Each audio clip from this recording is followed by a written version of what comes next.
Yo, I don't hear it. I don't hear the beat. I'm listening for the beat, but I don't hear the beat.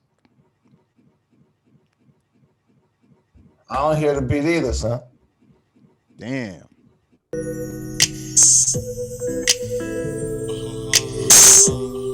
Yo, I hear the beat right now.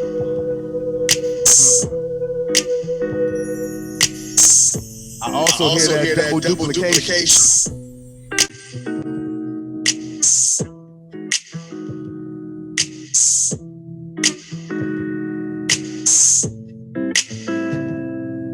Yo, we clearing this thing up for technical difficulties. I think we just nailed it. I think we are on right now, and I think we are about to go live with which I will repeat, episode 22 today. Let it rock. Let it rock for just a sec.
Yes.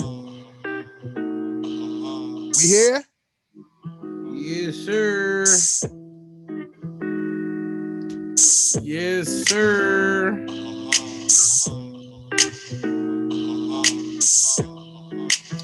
What's good? What's good? Hey, hey, hey. It's another beautiful day. I'm trying to hook my mic back up. Let's see what happens. I don't know, man. It sounds good right now. If I just unhook it back up, we should be good. We good? I think we are. Oh, wait. There we go. There we go. That should be the... Yes, that should be the crispy. That should be the crispy. I think it is. I think it is. Wow. You know, man, y'all just reminded me that I want to go t-shirt shopping and just have more of a variety of t-shirts in my life, man. I like what y'all doing with that, you know? Yeah, I got if you want, you go t-shirt shopping here. I got 47 different versions of the same Give Me Five shirt. I got a lot of them. I got a box of these things. Yo, it's quite amazing that I actually don't have one already. Really? Yo, man. Yeah, like why don't I have one? Say less, man. I got one for you. I'll put it to the side. Yeah, man. Yeah, I'm about let's go. I want small, man, because I've been flexing lately. And I want the cuts and things to show, man. The street, you ain't been doing this for nothing, Mike. The streets got to see it, baby. You're right. And Monday is the first. So that's a perfect day to start a diet and, like, you know, fully get focused on your exercise. You know what I mean? You can start any Monday, but a Monday that's also the first, that's the Lord. That ain't even. Yeah. that's like double starting. Right. Yeah. Now Those don't come absolutely. around all the time. Yo, ain't that the truth, everybody? Welcome to the Black Tea. Shoot, let's see. There's so many options. There's so many options, man. Welcome to the Black Tea party. Thanks for hanging with the Black Tea boys, the Black Tea revolution, the Black Tea conversation, Black Tea voices. Like, damn it, man. I don't know. It's like the Black Tea everything, like the BTE. I don't know. I don't even know. But I'm gonna say this is episode 22. I'm Mike E. Winfield. Thank you guys for coming and being a part of this, wherever you're listening from. If you're watching, you know, it's all good, man. We are just happy that you're here because the energy's already reverberating. Wow. Oh. Y'all hear that? Y'all hear that? Oh, we starting with it today. Yeah, man. I'm out the gate with the words. Reverberating. Yeah. Hey man, I'm here, man. Lance Woods, man. You know I gotta do the intro early because I forget. And they be like, who is that talking with the Invisalign? Because he sound like he got a list, but not really. You remember the ice cream? They used to come with the little wooden spoon. Yeah. Who the nigga talking like he got that in his mouth? Like the little when you get the what is it? Sure. Is it Haagen-Dazs that comes with that little plastic spoon at the top too? Yeah. Oh, yeah. I know what you're talking about. Yeah, man. Hey, man, it's a big day, man. We had our first it ain't an interview, but we had an appearance. Yeah, absolutely. First Absolutely. appearance. Yo, First man. appearance yesterday. Was it a walkthrough? And walk through, you know what I mean? A little club appearance at Club Zoom, you know what I mean? Club Zoom with the homies. Right. I'm so mad, man, because Lance brought up that damn Bow Wow conversation. But other than that, it was Hey, good. come on, man. Come on. I'm not gonna bring it back up. I'm just saying Lance brought it up yesterday. I don't know why. Yo, man. Your face. I know, man, because I'm like, hey, man, we do. Yeah. But you know what's crazy? It's a lot of ears that have not even touched on it. So I'm just like, yeah, go back to episode 12, 13, 14, 15.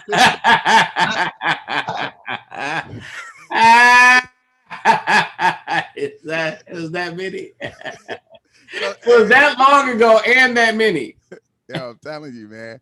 Hey, man, I got a lot. I think we got a lot on the board for today, man. And this is where I'm going to start with us today. Watch this one, man. Let's just jump right into this. All right, let's get it.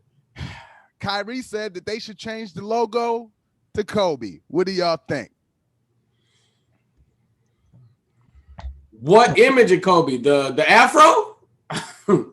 No, it was a cool image. It was almost similar to the Jerry West dribble, the way his style was, but it was. Yeah, there's a picture. He was 24 already. Number 24, not 24 years old. I like that. I outside of just the Kobe fan, I'm thinking of like how you make it make sense. Well, one, because him being a legend, us losing him so soon. But who's the logo now is Jerry West, who's a Laker. I mean, yeah, you can make that make sense. Because Jerry West is a Laker, and Kobe and Jerry were dumbass close. I'm pretty sure Jerry would probably co-sign that because that was Kobe's his pick. He fought for him, like for real. So I can see that. Man, as a league, I actually feel like it makes sense. Like I feel like for so many people, you know, if you want to get in the GOAT conversations, you're gonna jump to Jordan.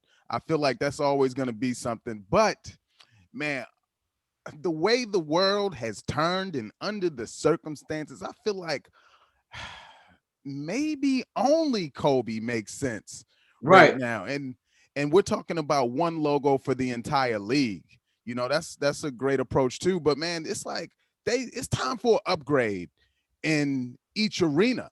Why can't each arena have something unique and special besides, you know, just a Denver Nugget in the middle? Yeah. You know, So it's a two-part thing, right? One, from a business standpoint, companies, especially companies that have that kind of long-standing thing like this recognizability, recognizableness. You know their logo when you see it. Let's do that. They don't like to change their logo. Right? It's the reason why the Washington football team is like, well, y'all can't be the Redskins no more. All right, we'll just be the football team for now because we're not changing our color. We don't want to have to do a total rebrand of all of our logos and colors and all of those things. That's one part of it that it's like I see how they can make that tough to change. The part that I focus on and the part that I'm like, yo, this is the NBA, bro. This is basketball, bro. Right. A white man should not be the logo. Period. Yeah, I thought the same thing, man. Like, It's that doesn't bro, make sense. It really doesn't make It sense. does not make sense, bro. It's like too many black athletes built the league. Right. It's like if you start talking about just like most things in this country, it was built on the backs of black people, man. Just call it what it is, man. So we like Jerry West never made sense as a logo, ever. But man, that look, was the logo. You know, I won't say that he never made sense. I mean, you're talking about a logo that came out when probably did they even have a logo before the 70s? You know what I'm saying? Because Jerry West played in the 70s. Yes, 60s, 70s. Yeah, right. And the NBA was established, I want to say, in the 50s. Jerry West is one of the few players that was able to transition. Like when the ABA came in, Jerry was still all right. Like he was still good enough to be present. And even probably more importantly, it's the Lakers, man. Like the logo dropped in 69. Okay. So he was only 2 years in, and they just like, you the guy. Hey, Hold man. on, well, let me see, because I'm gonna look up Jerry West's career as far as when he was, you know what I mean? Yeah, Go ahead. I want to hear that, but this is why I think, I mean, Jerry Bill West's Russell? rookie year. Oh, go ahead. No, I'm just kind of like, who else? And I know there were options, but in that time where integration wasn't even happening yet, I don't see how easy. Like, I feel like it's easy to do it now, but to have, like, let's say a Bill Russell on the image in 69 just don't seem like a reality. So Jerry West does make a little bit of sense. Yeah, when did he play, Lance? Jerry West's rookie year was in 60, the 60-61 season. Gotcha. So, and Jerry West played from 60 to 74. And he did go to the finals 47 times. And won once. Now, so the thing about it is, people like LeBron or Jace. People didn't even know that was Jerry West. It was just a silhouette. We didn't learn until later that was Jerry West, or at least it wasn't like a big deal. So you could have made it anybody. Like it could have been Bill Russell. Like it was not like people have been like, that's Bill Russell. That's a nigga silhouette. Like I don't think that would have been the case. So it's like there's always a tinge of white supremacy everywhere you look. You know what I mean? Even when you're not looking for it, it's just, I'm still right here.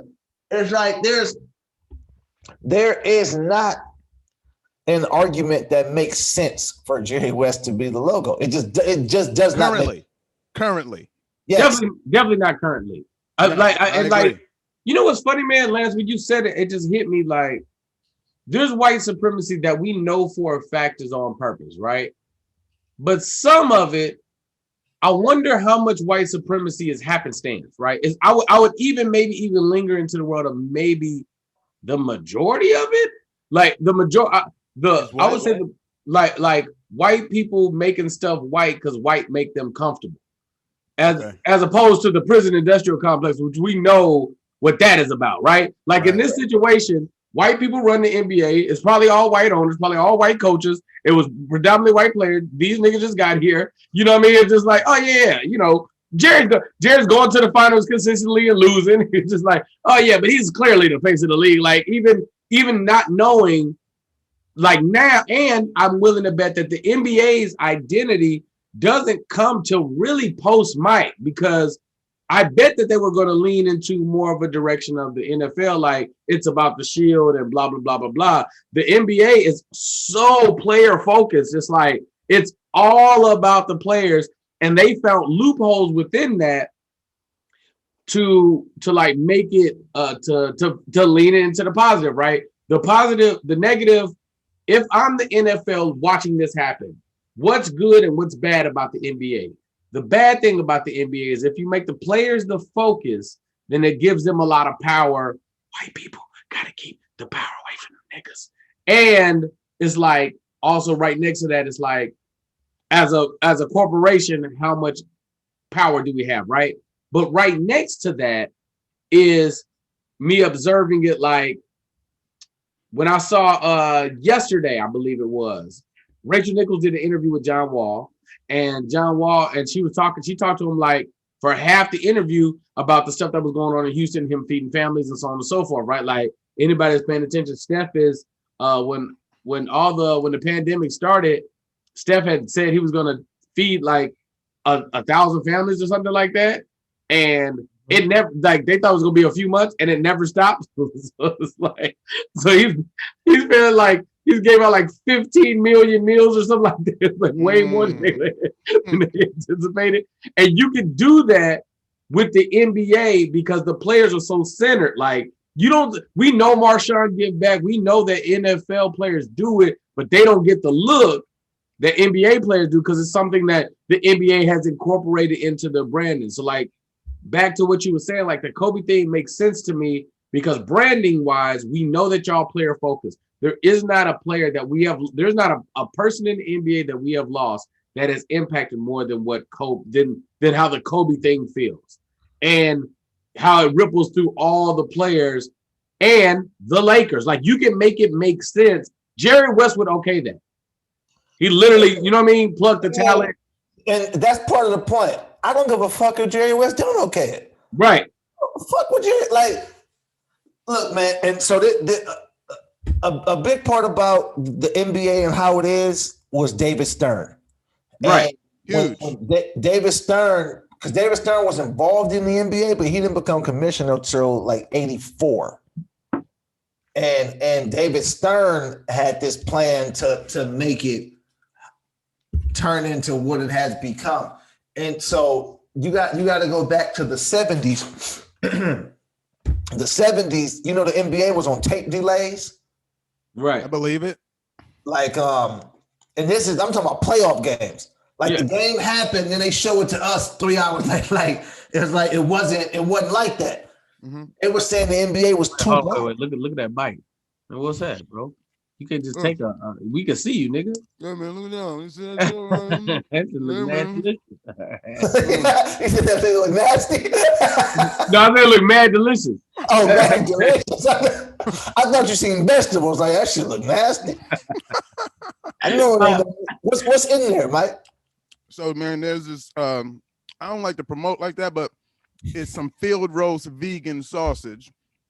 Then there's some diced cherry tomatoes, diced green onions, and like a veganese. It's like a vegan mayonnaise, and with a little bit of ranch in it. Okay, cool. Yeah, take delay. I'm sorry, y'all know food, nigga. Even vegan food, nigga. I'd be like, hey man, is it vegan ranch? Oh yeah, and it's hot. The whole invalid in the mother. Yeah, man. I said Hidden Valley. Hidden Valley in the motherfucker. Tape delay. Oh yeah, so the tape delay. So this is even to the point to where, like the New York Knicks, mm-hmm. The Knicks is short for Knickerbockers. Right. Okay. They used to call them the Niggerbockers. I believe it. Because it was an all-black team. This is when you're talking about Clyde Frazier and Earl Monroe and Willis Reed and all of them, right? So then what happens is... The fuck is a nigger bomber? Instead of a knickerbocker, it was a knickerbocker. Like, What the fuck is a nigger bobber? Anybody that I would ever refer to as a nigger bobber, I'm a fan of hers. You know what I mean? She be bobbing for niggas. she bobbing niggas up. So, They So weren't now- creative. They weren't creative. Racists weren't creative. they needed writers. They needed some writers, man. What happened that changed the NBA? One of the main things that happened is simple. It was Magic Johnson and Larry Bird. Mm-hmm. Mm-hmm. And when Magic and Bird come in the league, you gotta remember Magic and Bird, they played in college too for championships. Right. Then you get to the NBA, and then they refuel that rivalry. That's why everything about the 80s is Lakers Celtics. Yeah. And it's Right. not like the Lakers and the Celtics wasn't a thing before. And there was more, like Mike came in the 80s. The Bad Boy Pistons was in the 80s, but the whole, because they were pushing that Magic Bird narrative so crazy because it was a black versus white thing. Absolutely. That always works. It was LA and Boston. Right. That works now. So yeah, Yes. you like it always works. It's still being pushed like Conor that. So, McGregor and Floyd. That's the only reason it does work. yeah, man. Because Conor McGregor and Floyd don't even make sense in a boxing match. Absolutely not. But it made that money though. Yo, One doesn't box. what about Deontay Wilder and Tyson Fury, Tyson man? Fury. Same thing, man. Yeah. And Tyson Fury not even that kind of white. Right. White enough. Yeah, white enough for us to push this narrative. But Even go ahead. Go ahead. go deeper, nigga. If you go back and watch the George Zimmerman case, they was making that nigga whiter and whiter every news episode. Right. Not white, Yeah, at all. but Yeah. He actually should be on the other side of that wall that Trump wanted to be on. bro, they was making because that when you push the black and white narrative, you know, so then they do that, right? Then with the so now you got the Magic Bird thing. Now the NBA is it's on the up, Right. right? And then David Stern takes over. And then, 1984 draft, with the number 3 Hey, pick, man, hey, Chicago do the verse. Bulls. Do the Huh? verse. Do the verse. Do the verse? With the third pick, he made the world shift. MJ, fade away, perfect. Perfect. What's the dude's name? Marvin Hurd, Michael Magic and Bird, all rolled in one. Because none got more flows than Young. Plus got more flows to come. And if I ain't better than Big, I'm the closest one. We're gonna get into that too. 'Cause I got a conversation with that too. But so then with the third pick, the Chicago Bulls select Michael Jordan out of North Carolina. Right. David Stern had a plan. He seen the Magic Bird thing. Yo, if we really push these players, make them and push it, so you have this plan mixed with Michael Jordan. Absolutely. One thing Mike never done, I always got to give Mike props for this. Mike never didn't do the shit on the court. Right. Mike is as good as all the hype. All the hype. Mike Always is delivered. as good. There is, it ain't everything, because you've been hearing urban legends about people. Even, I love Magic, right? Love Magic, bro.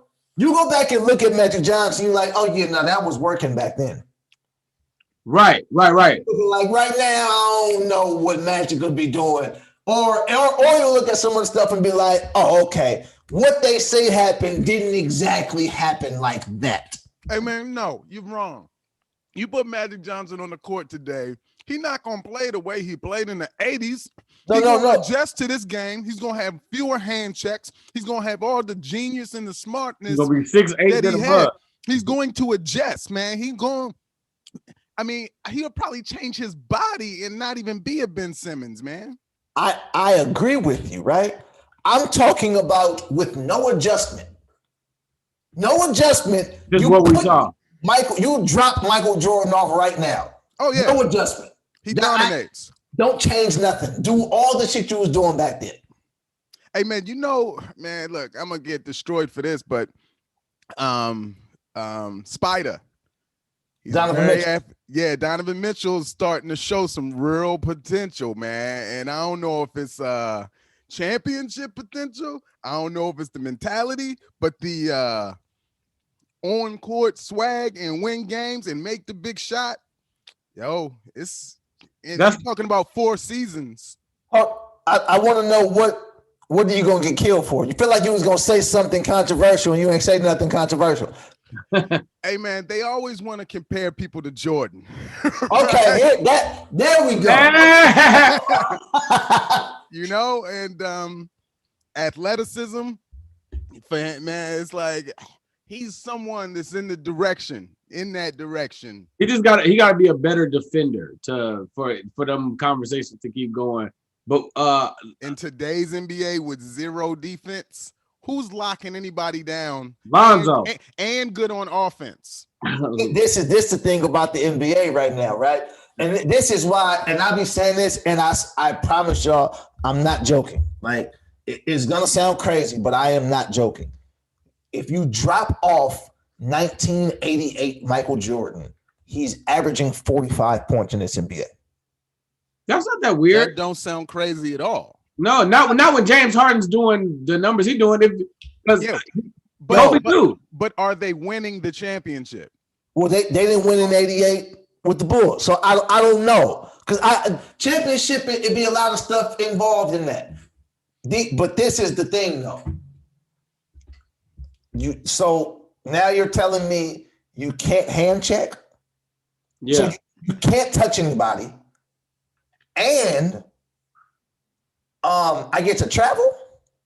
Oh yeah. That didn't apply to Jordan. And no big men.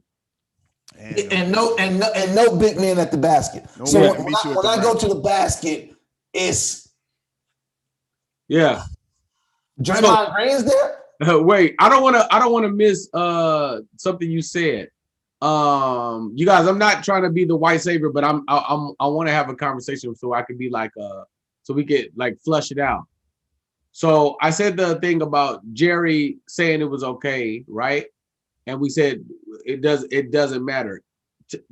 The reason if Jerry's in the spot right now, right? We know that this is a nigga league. We know niggas run the NBA, right? So if we did the comparison for like hip hop, right? And something happened to, Lord forbid, Dre, like Dr. Dre, right? And you had Snoop there and so on and so forth there, but Eminem and 50 there, but Eminem had a big part in it. It's like, or Eminem took over handling certain business stuff in Aftermath. It was like, no, you can make this make sense. So like with Kobe, you can make the narrative make sense. Like Jerry West, who is the logo right now, Jerry West is great. Jerry West is he's top 50, he's a champion. Yay, Jerry West. He's nowhere near as good as none of the other niggas we've named.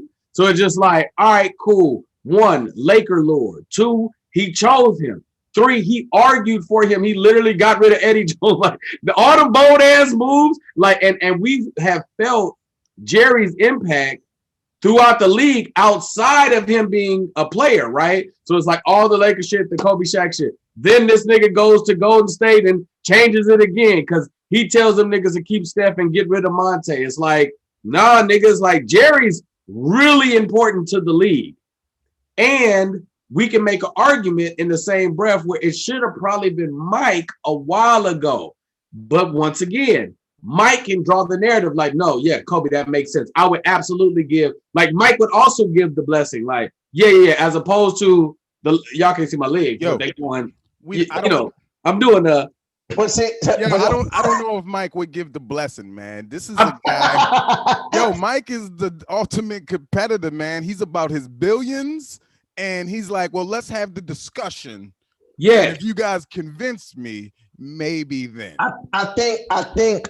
See, because like I said, man, I'm not naive and oblivious to like business. Right. how that works. That Jordan logo is a separate logo. So you can't brand that with the NBA logo. It just doesn't.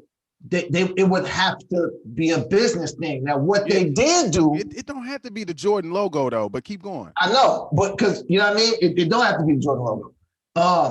Because like literally, we only know that's Jerry West because they told us it's a silhouette. Right. Well, You know what I mean? So it's like they told us. They told us though. but they told us. So now we know because if you look right here on 90% of the jerseys, what you gonna see? 24. Right. A goddamn Jordan logo. Right. And or Nike.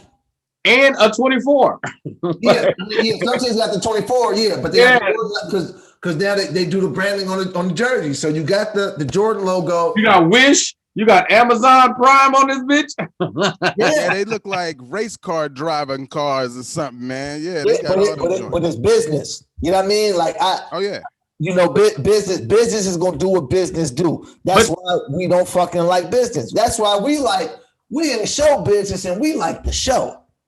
Because the show is pure. The show is real. You know what I mean? The show is like, yo, I love this. The business is untalented people who can't perform the show trying to benefit off of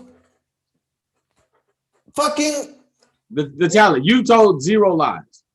I do like some of the business stuff, but you have told zero lies because I'm gonna run a shady record deal. But no, you are a signed artist. They're not gonna get their publishing. The shit gonna be great. It's The Rock. No, I didn't last to get a kick out of that. But there's also money in the rebrand, right? Like the Tennessee Titans. If the Washington football team was smart, they would realize, nigga, you get to sell all the new jerseys. You get to sell all the jerseys again with the Kobe logo. It's like, nah, nigga, there's also a benefit in the rebrand. And even with the media, like, and I'm flipping it now, I'm twisting it, like, he never got probably what he deserved media-wise because the media didn't fuck with him. He was a media darling when he passed. So it's just like there's a lot of narratives where I think they can make it make sense. It's fact, but I know what you're talking about is true. It is. So now you get all the money on the rebrand, right? And you get to sell your throwback stuff. Yes, you get a resurgence with that stuff. It's not like it hasn't happened. It happened with like the Washington Bullets. Yeah, right. It happened with a lot of teams. The Kings, the Pelicans, and I'm also willing to bet that I think Kobe is I believe Kobe is the most popular NBA player internationally, not in the States. He's up there though. I thought it was him, Steph, or Harden. It's definitely not. No. I mean of all time. I'm not talking like currently who's hot right now. It's Michael Jordan, but it's Michael. It's Mike, but I don't know if it's Mike. But Jordan is up there with Michael Jackson. He's really up there. He had a good run in the Olympics. Come on. Kobe's also a foreigner that spoke the language. I don't know if Mike's relationship. Mike should absolutely be it, right? But we know that when Kobe played, there was more media. So it's like that juxtaposition. Like it shouldn't be as like Steph shouldn't even be in this conversation, but because we're so more world connected, social media, blah blah blah blah blah. I feel like no, nigga. I'm gonna go Kobe. Also, the Lakers. Because there's a name there's a name that you're skipping that's after Mike. No, I'm not. Not before Kobe. Vince Carter. There's no way in hell you're gonna get me to believe that Shaq's a more popular international. Shaq. Not even close. Yo, man, his name is easy to spell, just like Kobe. There's both 4 letters, man. I want to transition. Hey, you guys, look, I want to transition into something. You know, there's still sports related in a way, and it's not what you even gonna expect. Just say it. So man, I just want to know how y'all felt about you guys personally being the Russell Wilson in some lady's life. Has that ever been a move, man, that because that guy's highly celebrated, man. And we know how Ciara wasn't getting, she wasn't living her best life. But if you look at her now, man, she just has a glow about her. And it's because Russell Wilson, he just came and man and saved her. And every day you wait for like, is something gonna happen? Do Russell got bitches somewhere? And never. It's just he stays perfect, man. Do y'all have that in y'all to, There is a interesting Russell's a really interesting case because there's moments where I've seen certain moves in the early parts of us looking from the outside in. I was like, what? Like, all right, if I have a woman and she has a child with somebody else, there's probably a world where at some point in time I reach out to the dude and have a conversation with him. Like, yo, listen, just man to man. No, I don't have no ill will for your child. Blah blah blah blah blah blah blah. This is my woman. It is what it is, right? And it just makes sense to me to to have that conversation as opposed to letting her dictate what it is and what it ain't gonna be. Like, there's probably some point I was like, I need to talk to this dude. I can't let you be the filtration person if I'm going to be the man in this child's life. At some point in time, me and him gonna have to have a conversation. And then on the flip side of that, then there was moments I can't remember what he did. There was something early in the game. There was something really early in the little kid's life that Russell did, and I was like, wait, what?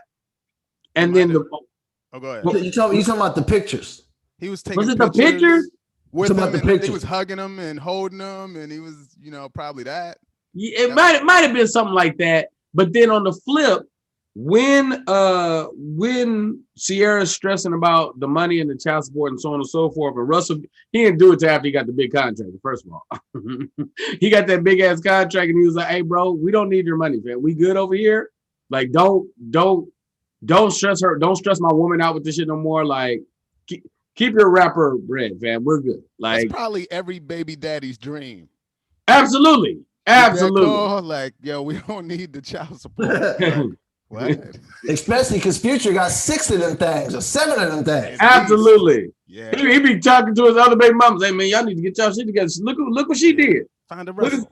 Look at Cece. She went and got Russell.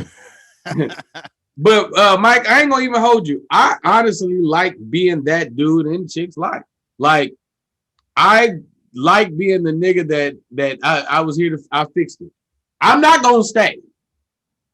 But the transition, nigga, from you going from a fucked up situation to another situation, I like being that in between, nigga. Like, let me just get you back right, all right? She belong to the streets, like. You fix her up and then you throw it back into the water. I like being that dude. You like a fixer-upper house.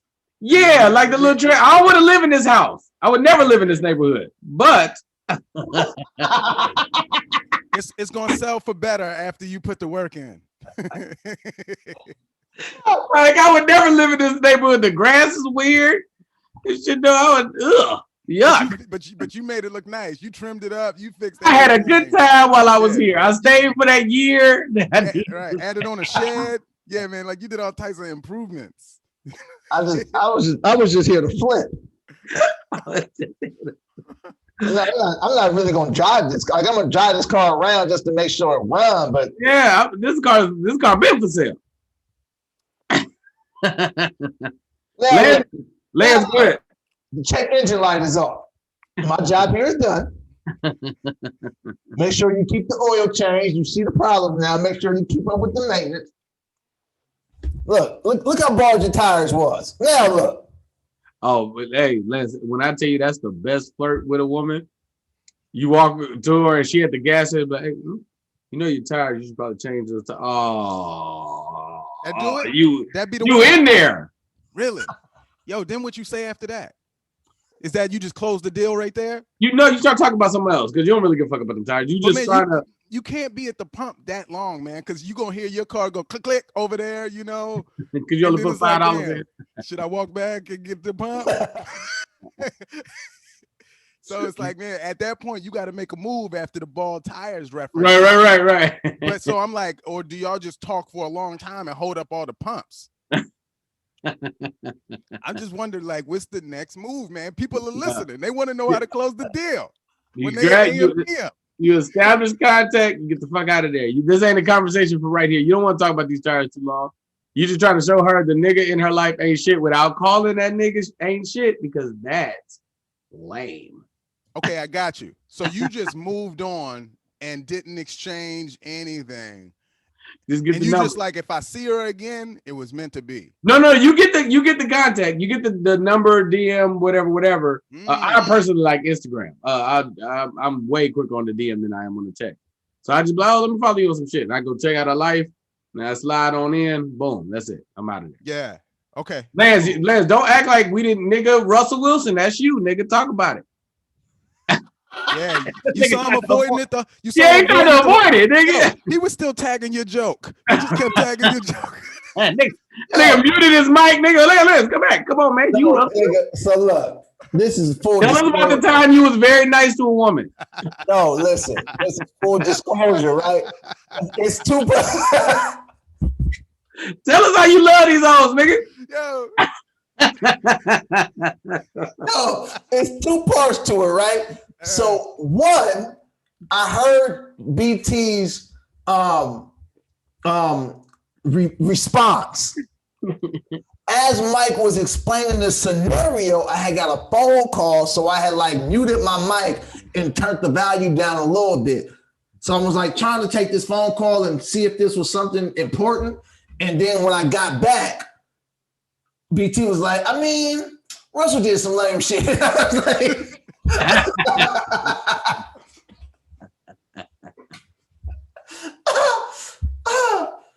Mike, did you notice this nigga still ain't answered the question? Nigga! He avoided it real hard, man. I'm When he don't about want the to world answer. to know. Lance be buying them flowers. You don't I'm want about us to to know this? answer it. Tell us about the flowers, nigga! I'm about to answer it. I just need the question again. Oh, So no. check this out. So look, the call, Tony called me, right? He doing it again. No, look, this is what he said. Look, this is what he said. Tony, I said, yo, on this podcast, what's going on? He said, so check this out real quick. So there was a car accident, and the ambulance came, the fire department came, and the lady said, I think I can't feel nothing. And then so then the fireman said, how many fingers am I holding up? And then the lady said, my asshole is paralyzed too. Like, nigga, I'll call you back. What the fuck? That nigga Tony's a goddamn idiot, nigga. So no, Mike. We got a Tony finger up the ass deflection. So we could, Nah. So okay, so what was the thing? The question is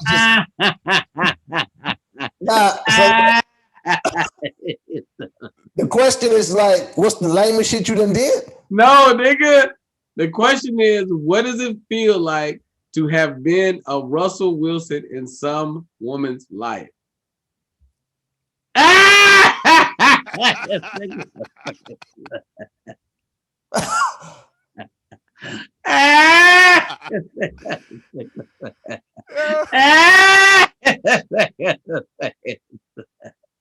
So the reason, if y'all didn't get it, the reason why that fireman joke is so funny, because he said how many fingers I'm holding up like this, but she like up is like up her ass. Get it? You know it's crazy, and especially us all being in entertainment. It feels like everybody has a past. Everybody has a past. Everybody you deal with is gonna have a past. It just feels like. You're like, yo, why do y'all be dealing with the same women? You talk about the industry niggas. Industry niggas, yeah. Why did the same ones get passed around like that? Yeah. I think it's not about the guys as much as the women are really good at what they do. They know how to be in those circles. They know how to hold the eye contact for just a little longer. They know how to reach out in the DM in a really smart way. And they're the experts at this. I don't think the guys, they're just like, they find out and they know, and they just like, well, hey, she here. Yeah, let's go. Yeah. I can make sense out of the fine ones. I can't make sense out of like the other ones. For example, right? Let's take Tiana Taylor, okay, and Iman Shumpert. Okay. Right? Now these both are famous people. One's a singer, performer, and all that music industry as she acts, and one's an NBA player. So we know that they've been exposed to a lot, right? Who do you know that Tiana Taylor was with? I know no one. I've definitely heard of people, but I can't think of them off the top of my head. Exactly. Yeah. So of course it's there. Of course it's there. Everybody has a past. Absolutely. Only difference is the past is people that we may know, right? So Shump said when they first got together, when they was like, yo, it kind of looked like, yo, we really about to do this. Right. They had a talk with each other like, yo, these are all of the people in the industry that I've been with, and vice versa. Right? Right. Because we're gonna be in these circles, so you might need to know, like, all right, it's all right, baby, just know that, you know what I mean? I fucked Jill Scott.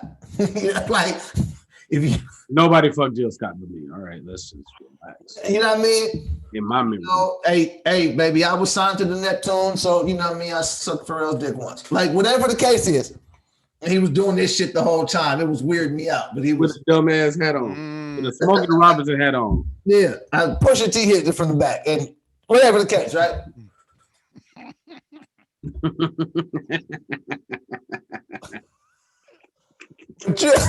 You can make sense of that, right? It's like, yeah, I mean, you're grown, you lived your life and so on and so forth, but all of these public relationships, it is interesting, right? So if you see her, right, you say, okay, damn, he was publicly.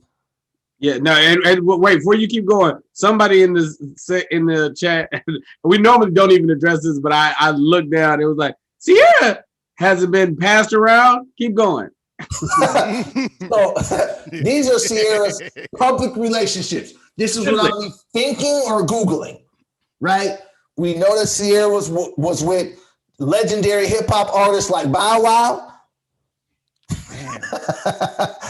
Damn. 50 Cent, Amari Stoudemire, and then she had a baby with Future. And like a young baby when you met her. Mm-hmm. There's nothing wrong with that because you've grown and you live in your life. The only nigga we know didn't hit is Petey Pablo because he was in the video chasing around for my goodies. My goodies. She was telling him, "Give it to me. I love you, boo. Yeah, freaking people love you too. You know I do. You know I do. North Carolina." That nigga always sound like he just ate a cigarette. Like not smoke, like ate it with a knife and a fork and just ate a big ass cigarette. Right. But, like, no, I didn't forget about Amari. I said Amari Stoudemire. So it's like you have these names, and it's like, bro, it's almost like it's like a Kardashian type thing. It's like it's this has been too much public information. And for me personally, I'm just not a public information person like that when it comes to relationships. Absolutely. You know what I mean? So it's not about Hey man, but what about when Deadline and paparazzi is following you? Like, how do you avoid being Dre and April Jones when you A-list? Yeah, maybe you're not public. I'll Maybe be honest with you, Mike. Paparazzi and Dateline are not following around Sierra and Lil Bow Wow. That is them making this public.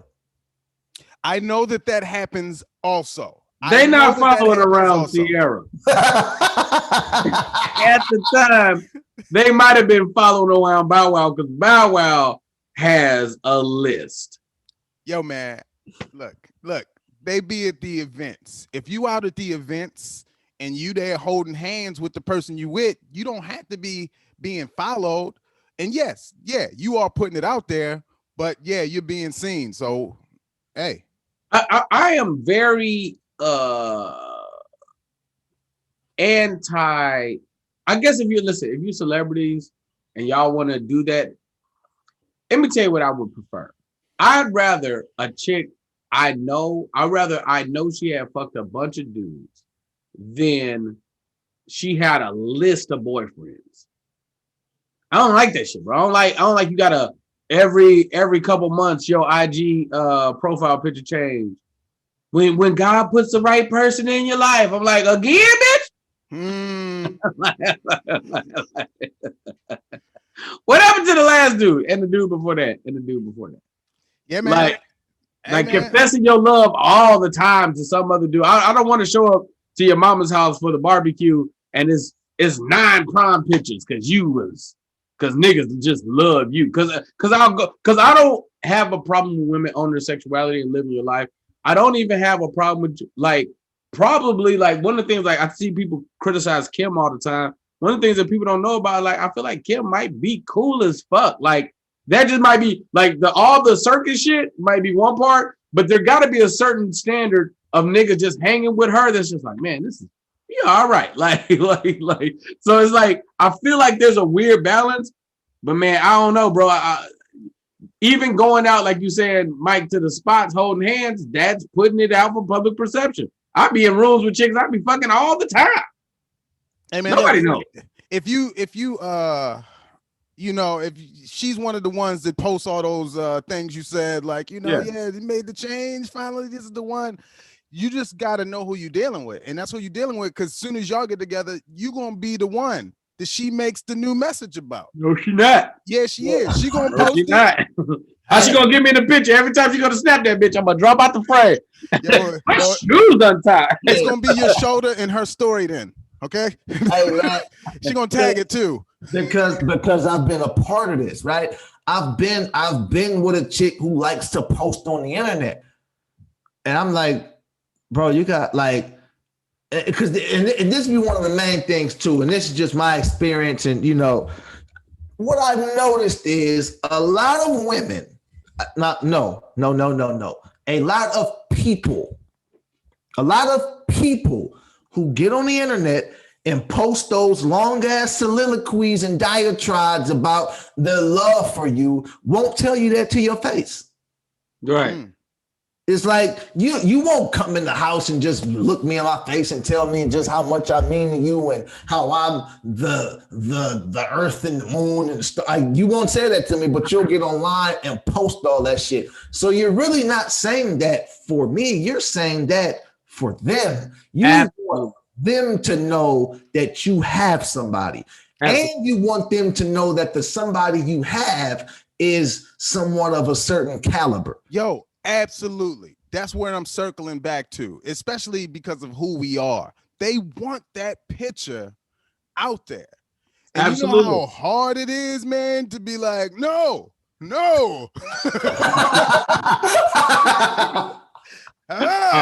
Mike, you know how hard it is to take her phone and delete everything out of it, man. You know how hard that is. Mike, I'm gonna tell you what makes it even. I'm gonna tell you where they get sneaky. They won't even put you in the picture. What they'll do is they'll take the phone and they'll do a selfie of themselves, right? And that's it. But in the selfie, nigga, I know where that bathroom is. That's the Bellagio, nigga. Like Like that's the sneaky shit. Like I remember it was a chick kicking it with me one time in like the comedy condo. And I was like, and she got to taking an image of herself. I wasn't nowhere near the image, but it was 3 a.m. You posting the story on your Snapchat or whatever, and it's time stamped that you was at that couch. And it's just like if you just saw this picture in the back of some girl's image, she'd be like, yeah, just hanging out with him. It's like, nigga, she never showed me, but who the fuck else got a Crooked City behind? you know it's me, man. Oh, baby. Lean with the baby. You know what it was. This is actually art. If you notice, it's purple, lean, Houston, Bay Area. Huh? Leaning Tower of Yarai. Y'all love them empty bridges, man. Y'all keep it going, man, every time. But yeah, man. So I don't know, bro. It's a man. If you got something dope with somebody, you don't need the world to understand it. You just need y'all. You just need y'all. If you want to confess your shit every now, I'll unfollow people all the time for that love shit. I'm like, man, bro, it's not why I'm here. Hey, but look, man, like there's a certain person that does that, and I don't knock it. Russell Wilson is one of those people. He's one of those people. Like when we were like talking about it, we were talking about women mostly. You know, like, yeah, blah, blah, blah with this guy. But Russell Wilson is one of those guys. It's like, you know, here she is. And, you know, I don't knock. That's because, but Russell Wilson we feel a certain amount of Tiger Woods over there. You know what I mean? Like we feel a certain amount of, you ain't got no chicks like that, or you never did, and or you don't know how to maneuver in that space. So you like, ooh, look. Mm-hmm. Because ooh, look, niggas a trier cause you claimed her so hard, bro. You might be setting yourself up for a situation with nigga like, hey, yo. Like, hey, and you know, and see, and it's not understanding your power. And let me, because I gotta say it like this, because it's not like a disrespect thing. Like you say with Kim, there's a world where she just cool as shit, and niggas just like being around her. Like, right? No, you know what I mean? Because even all of that stuff, so let's take the Kim thing for instance, right? The Kim thing is only really weird because the sex tape. Yeah. Like all that other stuff is whatever, but it's only weird because you was sucking this nigga dick on camera. And it's like, what? Come on. Like, you know what I mean? The Sierra thing is only weird because Lil Future. Right. It's like you got like a brand new refurbished baby with this nigga. It's not like it ain't like you was with Future and now you're not. It's like, all right, relationships, whatever. It's like that's what it was. It makes it different. That's what it was. You just reminded me, it was the baby. The baby was dumb young when he came into the life, and it was like it was almost like, because like, let's take it out of relationship. I kind of feel the same way about children. Like, there's just no world where I'm like caping for my kid online as a forefront. Like every now and then in the background, I'm proud of you, yada, yada, yada. But it's just like, no, my baby. It's like now you're like making this weird interjection. So Russell being there with the baby, like, yeah, look at us. It's like, my nigga. Hey. But man, I don't think Russell's weird because he's trying to be. I just think that's really who he is. That's just who he is. I agree. On all of that stuff. Now, man, look, I was gonna transition into Tiger, you know, but man, I feel a difference between Russell and Tiger, and there's a slight difference because I feel like during the time of Tiger's marriage, he wasn't a hold my wife high thing because of the life he was living. Right. You know what I mean? You want my real opinion about that? with Tiger in the marriage, Tiger became so big, right? Tiger Woods is almost like I'm trying to find the right words. Alien. Like, yes, like an alien creation. Yeah, seriously. Yes. I was thinking So- that. Yeah, right. So as this creation, it's almost like, so y'all watch that bullshit documentary, I'm assuming. Oh, we talked about it. So y'all watched it. Yeah, we talked Yeah. about it. So when Tiger goes to Nike, early on, they put him through the media training stuff and all of that, right? Right. And his pops is like, he don't need no media training. He know how to talk to people. They're like, no, you have to talk like this. We need you to walk like this. We need you to think like this. I don't even think Tiger Woods was ever really married like that. I think that was part of the thing. It's like, yo, what sells the best? Family man. Like Absolutely. a president. Like a president. Like a Now- president. Now, what you're saying makes sense outside of having children and getting her pregnant and not being there. Like, I don't know. That's a part of it. That's part of the face. That's a part of the family thing. I mean, because even with that, I mean, look, man, it's not, who to say he didn't want children? Like, niggas be wanting kids. And it's like, there's nothing about having a kid if you're Tiger Woods that's intimidating. Like, you think you don't got the money to take care of them? Like, it's like, Definitely got that money. yeah, it's fine. Yeah, let's have some kids. Okay. Okay. And then the issue is, man, it's just a type of dude, and some people end up in the lifestyle and the mentality is lost on them. And one of the issues is you just not being yourself at 100%, bro. If you like being out here, then just have the conversation with her and see if you can make it make sense. And This is good. This is good. Keep going. Yeah. 'Cause I got something. Keep going. Because what you're saying, you make it sound so easy, but keep No. going. look. Or live the life and be studious about your upkeep of it. Those are the only two options. It's either tell her what it is and live like that, or don't tell her what it is and make sure that nobody finds these bodies. Hey, man, look, what you're saying only makes sense if you present it at the beginning. Exactly. I agree. You know how many dudes was there with the one, then years pass, more popularity, more this, more that came, and he was like, you know what? I love bitches. This is the life I want to live right now. Can he bring that up? That's beautiful. What a beautiful family. Just remember that these pictures was out in the net. That's what it was, bro. Yeah, that's real love. That's real love. That's what it was. But That's yeah, man, that's weird, man. But and so it look, happens let me finish. Oh God, yo, bro, that made my flesh crawl, fam. Damn. go ahead, Mike. Go ahead. Finish what you were saying. That was it, man. I'm just saying that, like, it's not that easy, man, because everybody doesn't achieve their fame and then find love.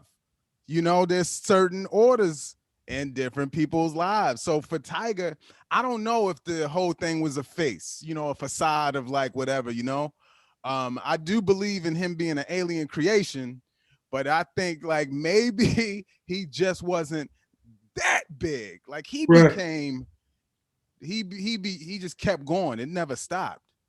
Yeah, no, I think I think his marriage was real. I just think it was heavily influenced. Like, yo, It was a military marriage. yeah, it's like, yo, it's all image. Like, yo, married man does this. You promote to family people. This is who you are, bro. We're trying to elevate you as big as we can. Yo, And Tiger was like, Keisha? He was like, no. hey, I wanted you to do that. I wanted you guys to play out his life if he marries a black woman. How does it play out? I think it would have went fine, but he don't like black women. So, Yeah. because who are Nike's three biggest athletes?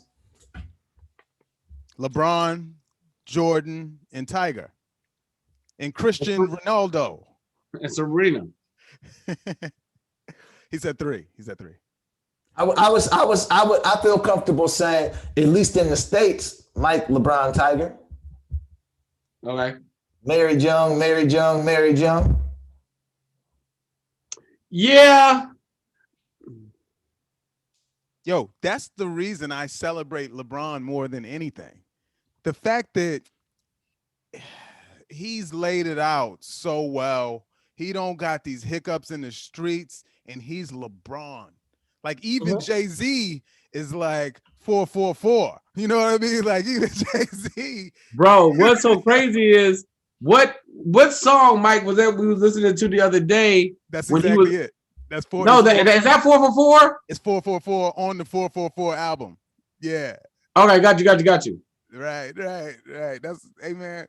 Oh that yeah, one. but so it's interesting, man. Yo, it looked like you want to say something you don't think you're allowed to say right now. No. I forgot it. Like I forgot what the actual point was. But you know, in the thing of everything, when I look at people like Russell or Tiger, I'll be like, bro, are you happy? If you're happy with her, hey, bro, live your life, man. It's because, you know, like the streets, not the streets, but a lot of people was mad at Lil Boosie. What he just said about Lori Harvey. Right. What did he say about Lori Harvey? He was like, you got it, Mike? Hey, man. Lance, you were talking about what's the name too? You were talking about the Nike athletes. Yeah. And the Brian thing. Yeah, people don't understand how much Nike runs the world. I thought who run the world? Girls. I thought it was girls. It's like the things that we see, we think it's a shoe brand, but no, it's everywhere you look, Nike is there. And when you're trying to push narratives, you use the people who wear the things and say the things that we like to push the narrative. I'm willing to bet.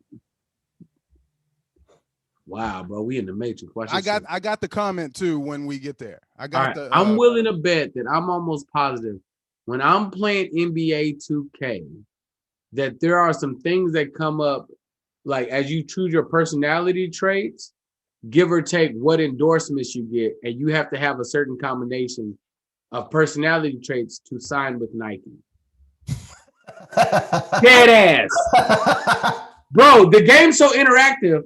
So I was playing it the other day, and I was like, because you make all these different combinations, and when you turn something on, you got to turn something off, right? So if you make him really loyal to the team, then he can't be like a lone wolf that chases his shot down, right? So I don't know what combination I made, but I realized that my player, one of the players I made, this nigga Kiki Queen, is like dumbass aggressive. Like he just way better in the clutch time game. Like if the game is close and there's only a little bit of time left, as opposed to him laying it up in the rim, he dunks it mad hard. And I'm like, nigga, I'm pressing the same button. This nigga has not dunked for 3 quarters, but he hits better shots. Like, I don't know what the combination was, but those same combinations factor into endorsement deals. Like, oh, if you do this, then you can sign with these people. And if you do this, then you'll sign with these people. And now I'm wondering if Nike did that, also putting the branding in 2K, nigga. Like interception, nigga. It's like Interstellar, nigga.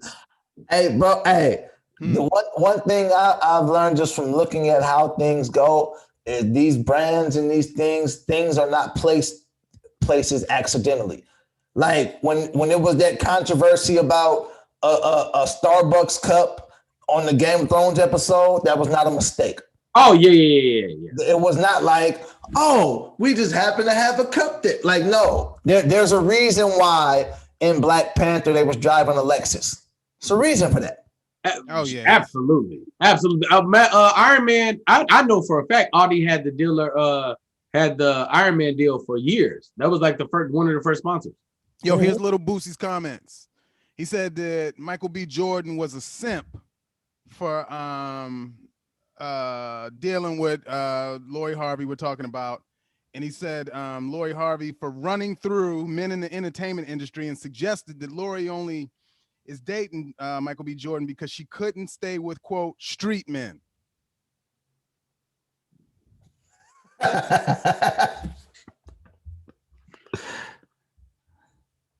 There was more too, because I heard something about she's been. I don't know if the word was I don't have no problem with what Lori doing. Because especially as young as she is, I just think it's not great for your rep for all this to be public. I disagree. I think she is Kim Kardashian it right now, and she's going to be even bigger, and she's going to continue doing this. She just keeps getting more popular. Where's the sex tape? Yo, I don't know if she needs the sex tape, and that's how she won. All she doing is getting flown out on trips that she could afford in other countries, taking pictures with Black Panther's arch rival. Like, man, like she's literally just becoming more popular. Yo, that she can afford is the funniest detail. Yo, you know how many people be in Barbados and they like would have never got there? That's why they be Like, I could really be here without you. But so one of the parts that Boosie said when he was saying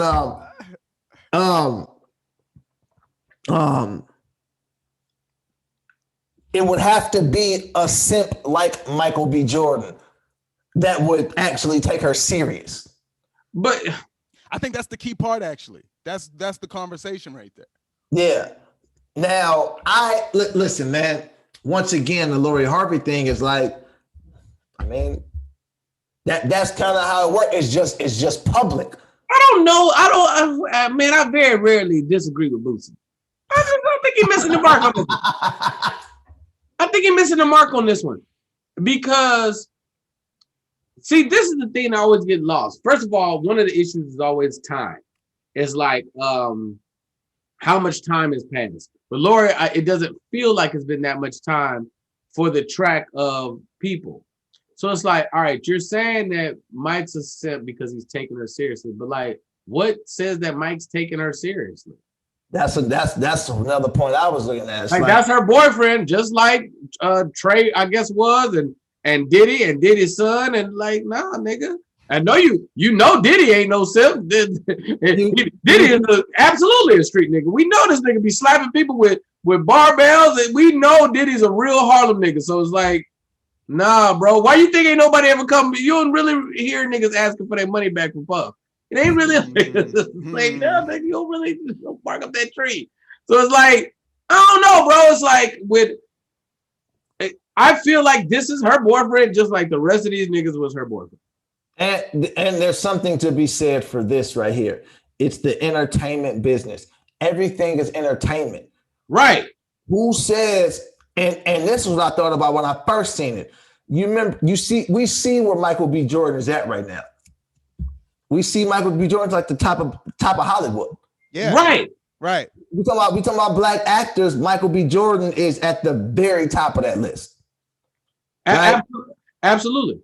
What is the only knock that you heard people say about Michael B. Jordan? Oh, they said he like a little butt stuff back in the before. No. Not that. That's what they say about everybody who's successful in Hollywood. Yeah. He not that attractive. No, that's not it. Remember they said the comment when he said something about he don't like black women. Oh yeah. Right, just big name in Black Hollywood, and the stigma on him was that he doesn't deal with black women. But right next to that was the gay. They say the gay thing about everybody, but it was like the assistant or designer that was like he was flirting with me, like that was not too long ago. Mm-hmm. Yeah, but it's like, okay, cool. So I'm Lori Harvey, and you know my dad has written this book called Think Like a Man. You dumb motherfuckers bought it and believed it. Yeah, I'm thinking like a man.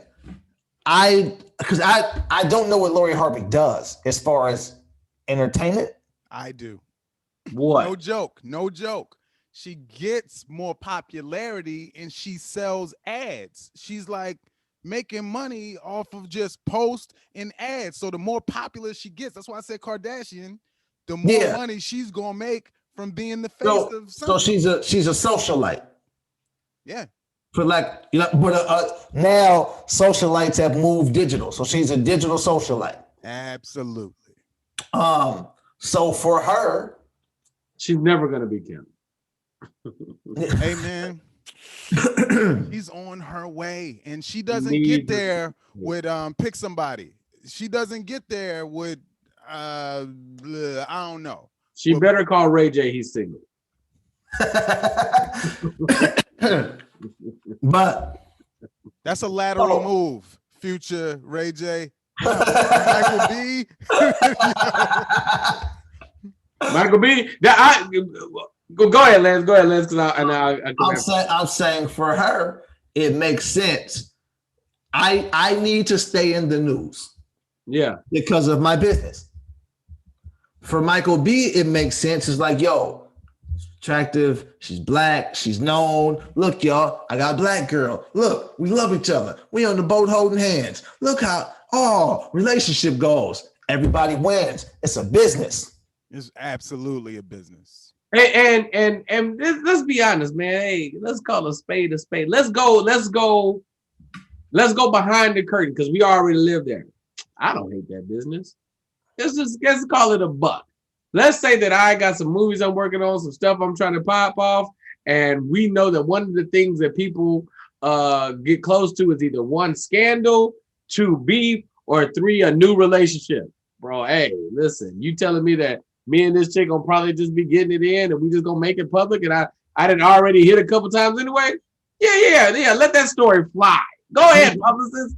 Let it rip. Like, if this all gets me 1,000 more followers and I know it might not work out, sure, whatever.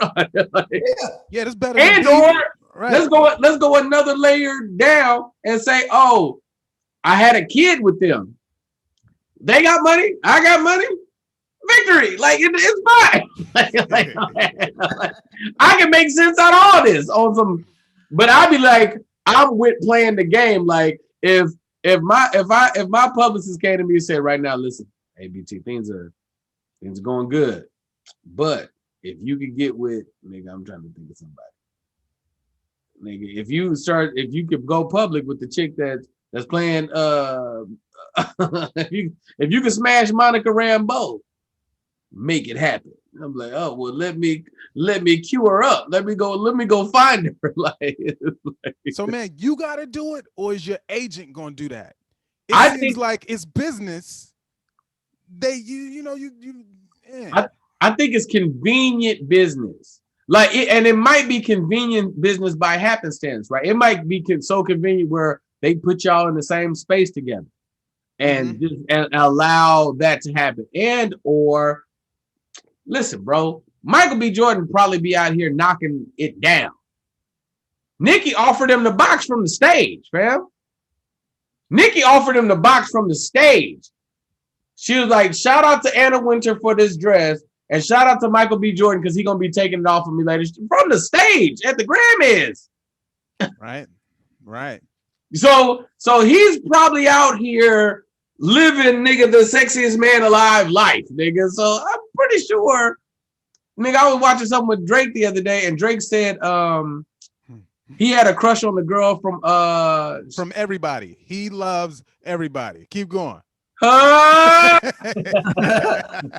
He loves Doris Burke. He loves everybody. Right. It's the white girl from one of the Avengers shows. And it popped into my brain because when he said her name, I keep seeing her, and every time they put her in something, I'm like, God damn, she got some big ass titties. Like, nigga, she cannot hide them motherfuckers. Like she's like the AT&T girl. Like she keeps trying to hide them, but baby girl, I know. Hey, she the one on WandaVision, man. Did yes, went through the Darcy. field. Right. Yes, right. Yes. So yes. So and Drake just randomly claimed like, yeah, I had a crush on Kat Dennings. I think that's her name. Because I had a crush on Kat Dennings. We went out to dinner once, but nothing came out of it. Whatever. What does that mean? Does that mean that nothing really came out of it, or did everything come out of it?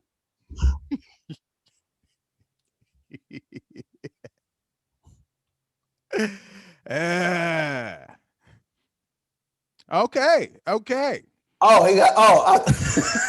Yo, I thought he belly laughed. So Yeah, hard. that's what I thought. I thought it was so hilarious, but not. He just didn't even return, man. Okay, this is what we're gonna jump into, man. I want to know this too, because like your acting game is starting to accelerate, and you probably are getting stuff from like let's say you record a lot of sketches, then you get acting roles, you might see a script, things like that. I was looking at this thing on Lakeith Yeah. Stanfield, right? So he said that role, he immersed himself in it so much, and maybe this is all for the news. Who knows? We don't know. But he said that he needed therapy afterwards Yeah. because of what he was doing. Yeah. Have you ever like had to position yourself in a role that much where it like altered a part of you? No, but my acting resume is not that lengthy. But I do when I seen him say that, I understood it because of the weight of the stuff that they were dealing with in that movie, and to know that it's true. Wait, what movie is this? Okay, so no. Judas, go ahead, Yeah, Mike. It's Judas and the Black Messiah is the I haven't seen movie. Okay, no, look, we haven't either. Well, I haven't either. I'm sorry. But the thing is this. He said that, locking into this role, and they said he killed it. He said you talking about Lakeith Stanfield? Lakeith Stanfield. He said it was so overwhelming that he needed therapy afterwards. And I was asking, have you ever been in that part of, any role or something that relates where afterwards you just were a little different? I haven't, but I totally understand where he's coming from. Hopefully on this call I just got I just got put on the veils for something. Hopefully, I bitch. So that's why I looked at the phone. I was like, wait, I know that's my agency. Let me answer this. Booking things. Yeah. So one of the stories about Heath Ledger is that literally going into Dark Knight, Jack Nicholson told him, yo, listen, I know what kind of actor you are, and watch how you dive into this character's mental, because staying there for too long, it's going to be an issue. And they say after the movie was done, he was having trouble sleeping. He was taking some sleeping pills, yada, yada, yada. And this kind of leads to his death, suicide, whatever. Leaving that role. Right. So I absolutely get it, because there's been times where, man, a lot of people don't realize it, but like the best actors, I don't want to say the best, but the actors that are highly accredited, very often you're tapping into something that you may or may not be comfortable in. Like the true essence of the art form, like out of all the acting training I've done, bro, you got to tap in, like to get those real emotional things, and you might drum up something. You might get to digging at a wound that was already healed, or like finding emotions that are like deeply rooted, or like carving into your mental space on the flip side, where you might not be okay after it's time to drop this role.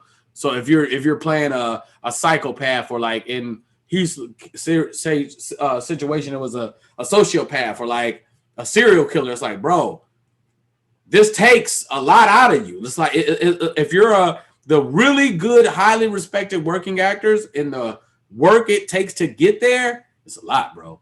Yeah, and you got to think about how much he had to give to play that Joker role, and that was so traumatic after doing Brokeback Mountain.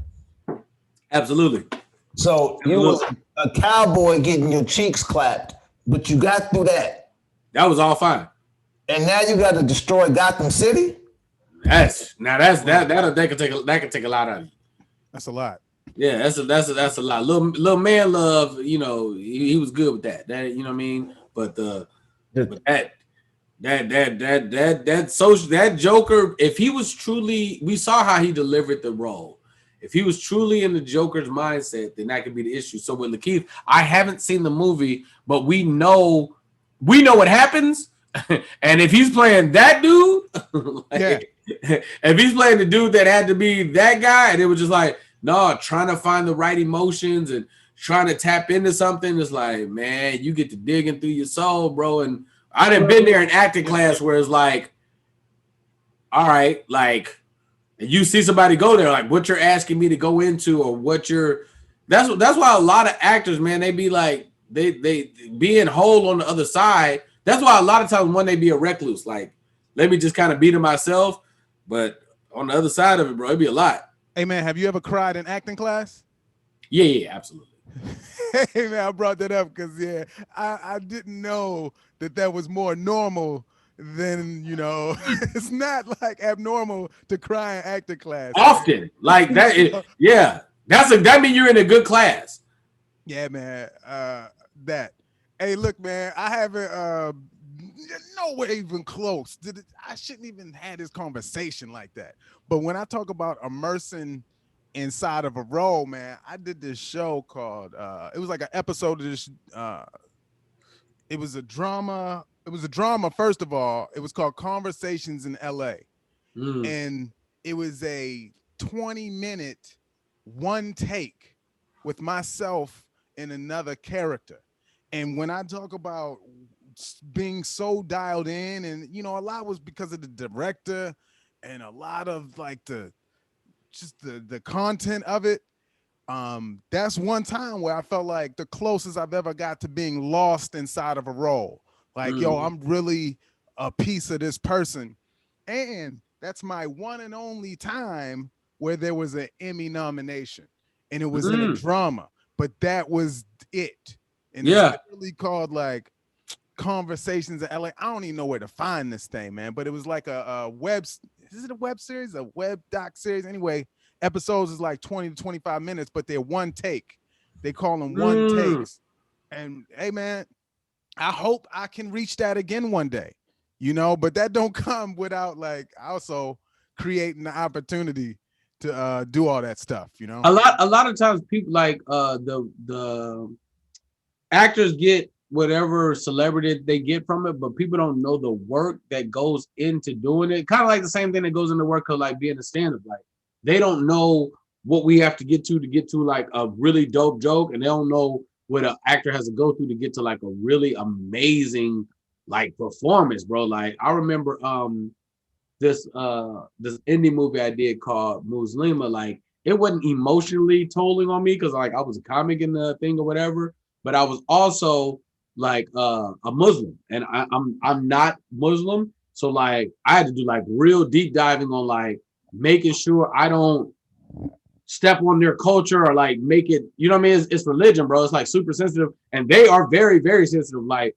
certain ways you speak about, the Prophet Muhammad, like there was certain things that you had to do, and like stuff I had to learn Arabic. Is like, bro, this is a lot, man. Learning the prayers, leading the prayers. I was supposed to take over the church. So it was like, I can only imagine had it not had the comedy relief, or this was some other role that I was supposed to be diving into for whatever reason. Like, yeah, man, if it goes right, bro, we're all be in these spaces where we have to dig in like deep.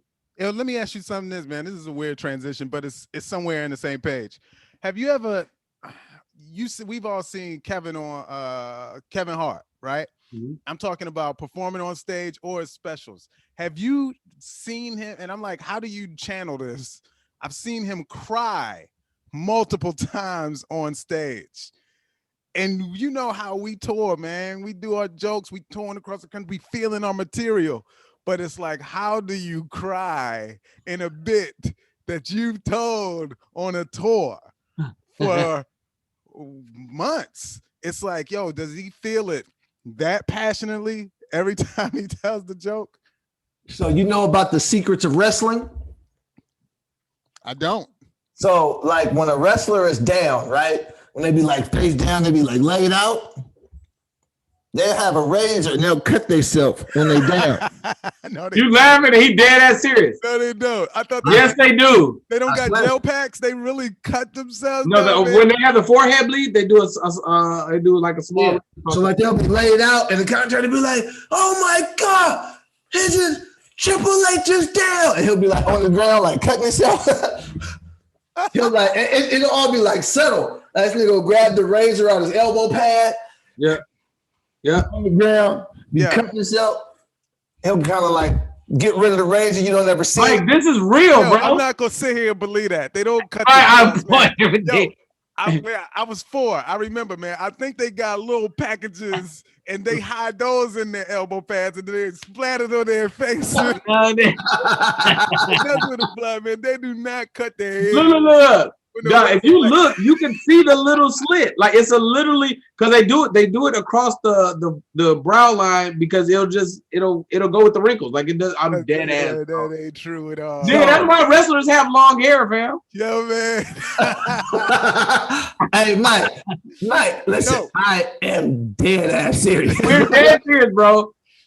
He's not. Lance ain't lying. That This don't time. happen. I feel like Cam would be doing a bit, and it'll be like an act out, and like in between, he'll like poke himself in the eye, but we never notice it. Like, he know he gotta cry, and he's like, y'all crazy. And he'll do that real quick and be like, and then it's like the tears is forming. So by the time you get to that bit, the tears is ready. Oh, okay, so I'll give you 2 since we behind the scenes of Hollywood.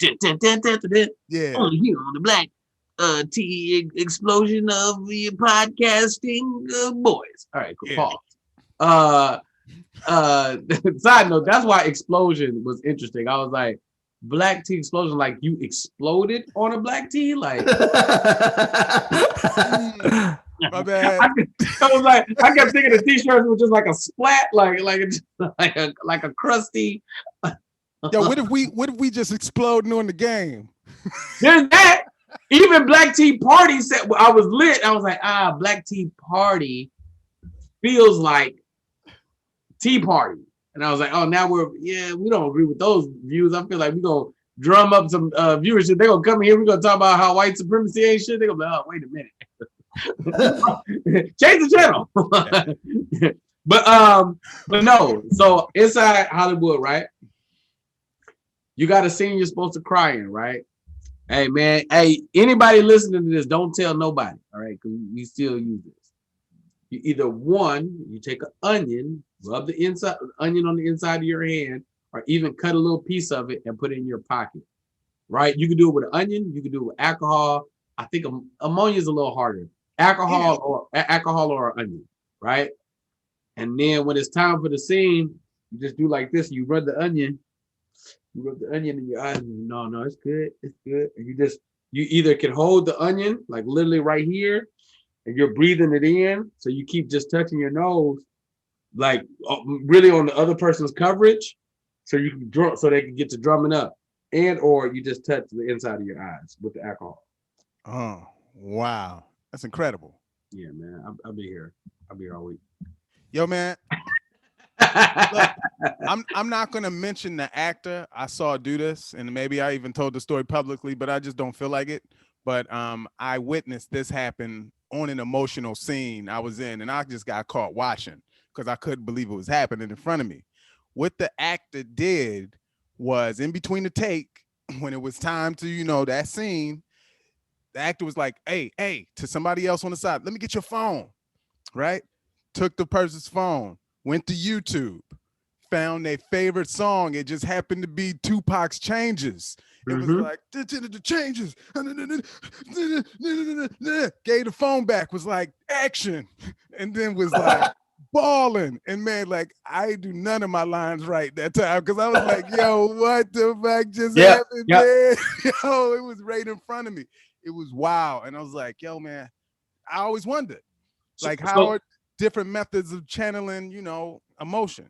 So they're connecting the emotion to something very specific. He probably does that anytime it's time for him to tap into something. Because like you've been in the acting class and they've been like, all right, man, like reach back into something really vulnerable, like a bad memory or something like that. And they're just connecting the dots. Like there's a video for me, like if I'm supposed to be, it can honestly, I don't know, it just taps in something weird emotionally. It's actually what it is it's the little boy rapping with his father. Like when he's not really saying words, it's like a 2-year-old rap video, like,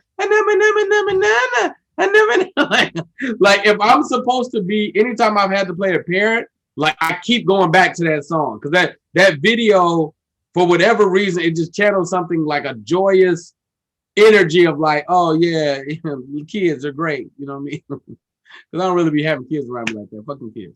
But you know what I mean? Is that the dance? This is the dance in this goddamn this groove.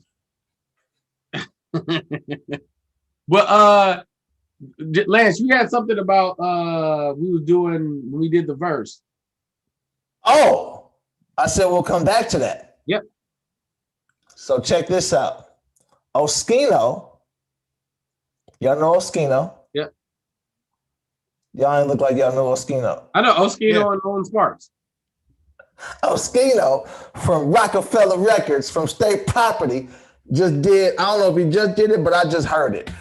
He was doing some kind of podcast that sounded like with Beanie Siegel. Right. Now, Oskino was saying he was going into the story about how Jay-Z used to steal all of their raps. Right. Now, that's not the interesting part. That's just funny. The part that's interesting is he was like, I think Jay-Z, he was like, my problem is not anything other than he act like he don't know us no more. Like, we don't got to talk every day, but he literally act like he don't know us. And he was like, if you think about it, when the Jay-Z and Nas thing happened, the only thing that saved Jay-Z was us. He's talking about State Property. He's like, he's like Nas was by himself and Jay had a team of rappers. And he was like, I think for that alone, he owed me 1.3 million. I saw that and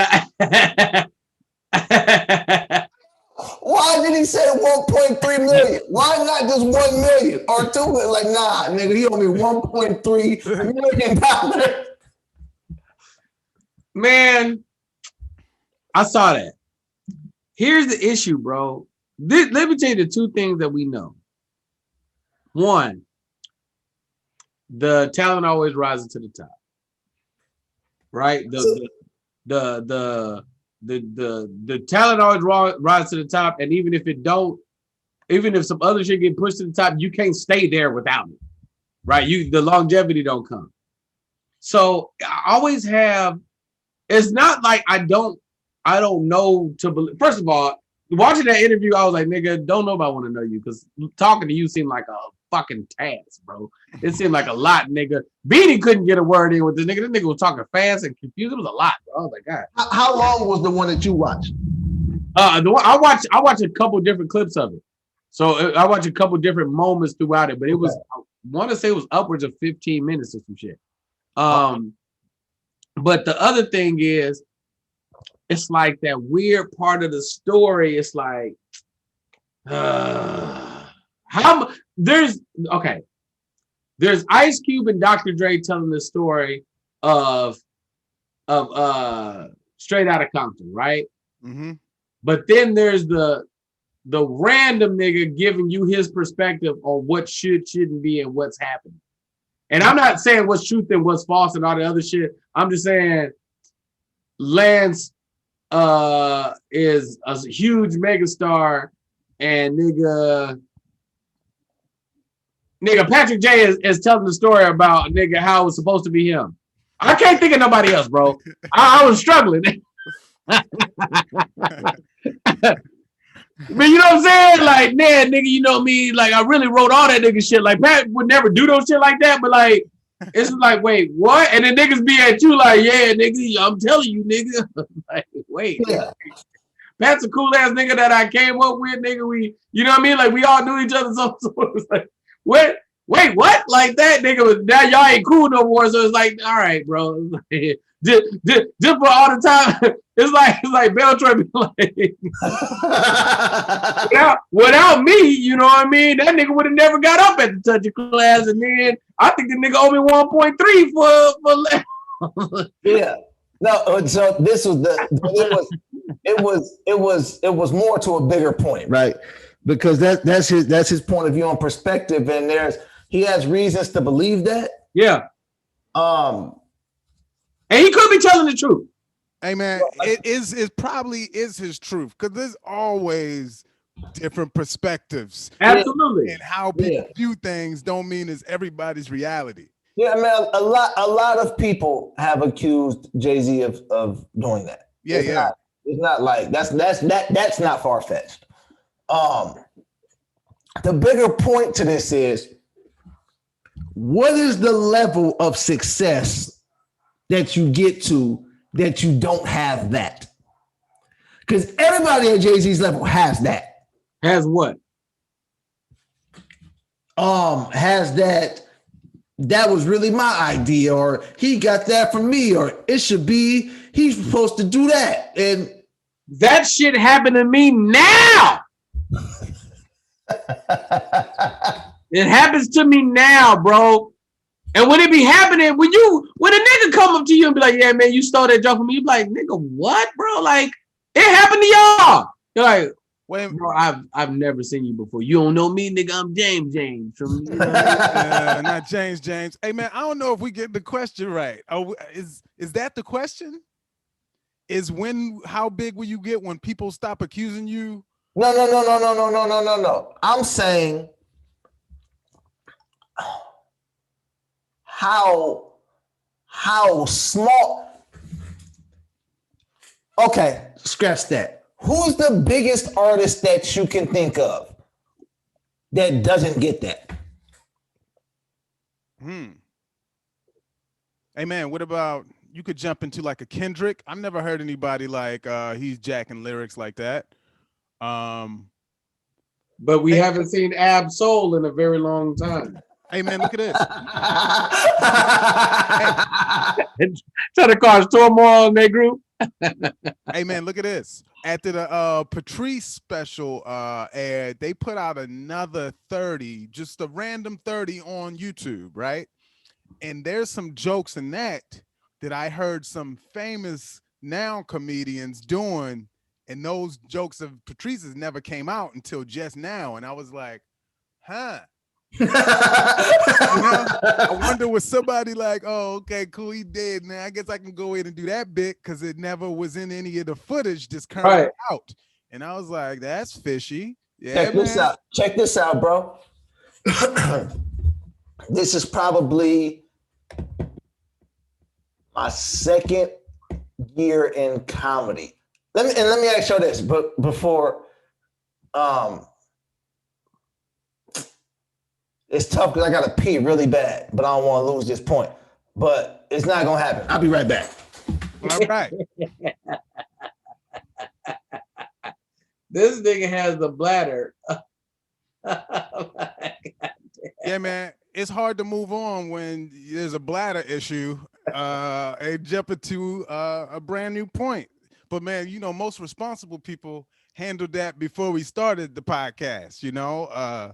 Yeah, they got the bladder of a squirrel, bro. of an active squirrel.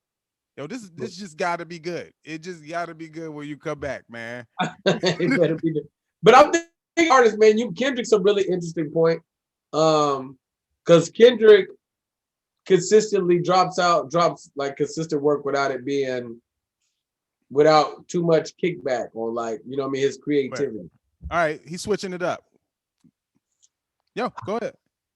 Oh, we back. We back. Okay. It's a two-part thing. One part is I have a Patrice story about a joke. But the first part I had is do you feel like you were a better writer early on versus now? Just writing. I'm not talking about nothing, just writing.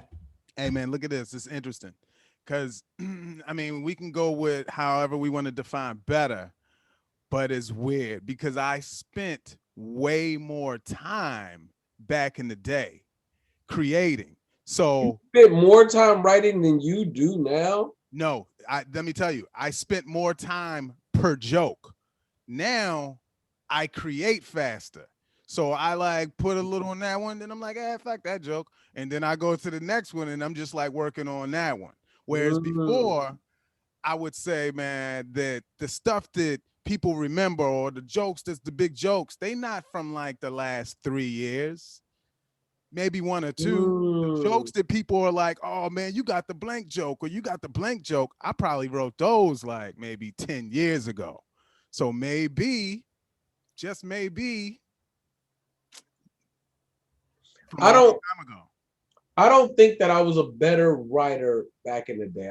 I would like to believe I'm a better writer now, but the other side of that is I do believe that there is a gift to like naivete, like to like not knowing things.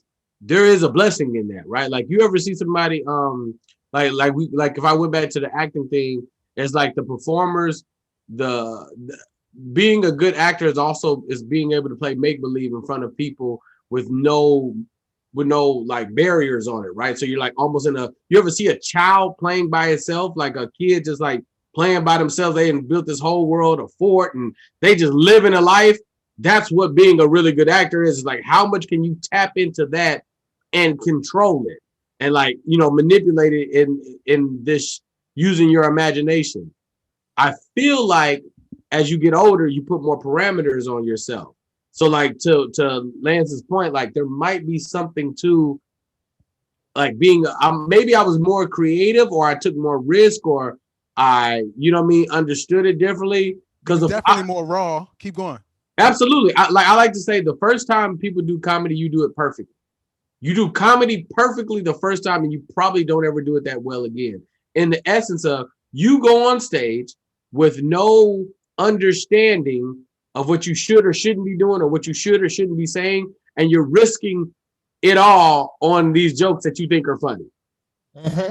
And once you're funny, that becomes harder and harder to do. To just risk it all on the first time you went on stage, you went on with all new material. Yeah, you did. That's hard as fuck to do once you're funny. It's like, oh nigga, this is a yeesh. I can't go to none of the classics. Oh God. I can't do crowd work. Oh nigga, I don't even know what crowd work is. Ain't no classics. Yeah. So I get that part of it. You think you was better before or after, Lance? I think it's what you're saying. I was making better points early. That's what I think. I think early on, I was like trying to solve the world's issues with jokes. See, early on, I would have a bunch of jokes, but I would be like, when I discovered Patrice O'Neal, I was already a comic. Is this a story? You're transitioning the story now, right? No, not Okay. yet. But when I discovered Patrice O'Neal, I was already a comic. Like I had seen him, but I didn't like. I was like, I don't know him. So it would kind of be like, when you like randomly see something on Comedy Central at 2 a.m. Yeah. People that come on there, I'd be like, oh yeah, that was cool. But I wasn't like, his name didn't stick with me and nothing like that. When I was watching this doc, and it was just like, bro, that's how I used to think about comedy. Like when I was like that's how I used to think about stuff. I was like, I used to think like, yo, that joke is too easy. Right. And it's like, or maybe it's just relatable. You know what I mean? Like maybe everybody will get it because we all know what you're talking about. It was like trying to outsmart the audience with these things. Right. So I think back then, I think there was some gold in that I didn't always fully tap into. So maybe the jokes, I think I was writing better premises. Not necessarily the jokes, but the premises I was on. Was like, yo, this is some shit. Hey man, so do you miss the old you? Because man, you know what happens? Everybody, man, this is music across. Everybody loved their first album, and then only a few come with the second joint. Yeah. I could say wholeheartedly that my name is BT Kingsley, and this is the BT King. We are here on the Black Tea Show. Black Tea Show. Something. It's Black Tea something. Show, baby. I do not miss my old self on stage. That Big P, do you remember this? And I'm asking you this because you were there and we talked about it, and I just seen the footage of it because I just found I have it on DVD. Okay. I did this joke. It had to be at least 6 years ago. Okay. 5 years ago, 6 years ago. And I did this joke about how the protesting, like if people protest now, and I mean now being 5 years ago, not now like right now, but it's like it feels like protesting is a lot harder than it was back then because we got so much more shit to do. So it's like back then the protest was like, nah, that's what like nigga, it's the protest. Nigga, come on, nigga, let's go march for the street. Yeah. You know Sally and them gonna be there. And now it's like, nah, protest, nigga, the game on. You know what I mean? Like, yeah. But I never like I said that joke that one time. I never got into all of the intricacies of it's so many details that can go within that, and I just never did it. That's what Mike was saying earlier. Like, no, he would spend more time on the joke. So you would write it and then you would nurse it. Like you would nurse it to being a full grown bit. Right. So then this is the Patrice story. I seen Patrice tell this he had this theory on Tough Crowd, and he did it in the documentary. I wrote a joke. I was probably 2 years into comedy. Okay. Matter of fact, BT, I told the joke when I filmed my special. I didn't keep it on the final edit, but I said the joke because when I wrote the joke early, I didn't have a place to put it. I didn't have a place to I didn't have the other jokes around it to make it fit into a set, right? Mm. But my point was, part of the issue with slavery is that we don't have a person to blame for it. It's just all white people. Right. I heard him. Yeah, he did that joke. And Patrice done that and when I seen it, I was like, because a part of you, and I didn't just see it on the doc, I seen it years ago. That's why I didn't do the joke. Because I was like, and it's not like, it's not a thing where it's like everybody's seen the Patrice thing, but I seen. Now I'm aware of it. Oh yeah. I did a joke. I had a joke years ago, and Mike called me and was like, yo, George Lopez is doing something just like that. So just so you know. And but I was just like, yeah, and I didn't stop doing the joke, but I stopped depending on the joke.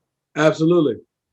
You know what I mean? No, man, that's something I'm always going to do for my circle, as far as like, just so you aware of what anybody else is going to think or say with that out there, because I know how easy it is to get stuck with a label.